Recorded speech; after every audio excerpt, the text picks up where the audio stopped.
Jérémy Flores saura surfer sur le haut de la vague pendant 15 années. 15 ans, durant lesquels il a évolué dans l'élite mondiale au plus haut niveau des compétitions en enchaînant les victoires. En 2007, quand il démarre sa carrière à l'âge de 18 ans, il attaque fort avec une première place au classement du circuit WQS. Le marmaille boucan, au moral d'acier et à la volonté de fer, a été 2 fois champion du Pipe Master à Hawaï, la compétition la plus prestigieuse du circuit pro. Premier des compétitions en 2015 où il triomphe à Teahupo'o, la vague mythique de Tahiti qu'il s'est domptée. Mais le titre dont il est sans doute le plus fier est celui qu'il a arraché il y a 2 ans à Hossegor. Des années de résistance et d'échecs lors de cette compétition landaise se sont soldées par la victoire, enfin.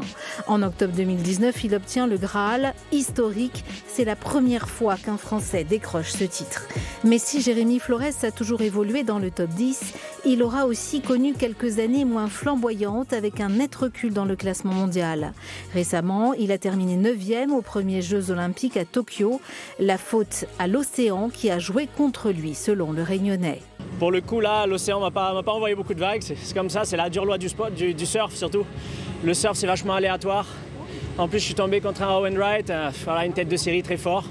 Et toutes les vagues sont parties sur lui et moi, j'en ai eu aucune. Aujourd'hui, Jérémy Flores est en lice pour disputer l'avant-dernière manche du circuit pro au Mexique. Mais les dernières compétitions de sa carrière auront lieu dans moins d'1 mois à Tahiti. Une fin de carrière qui ne signifie pas pour autant la retraite pour ce champion entré dans l'histoire du surf.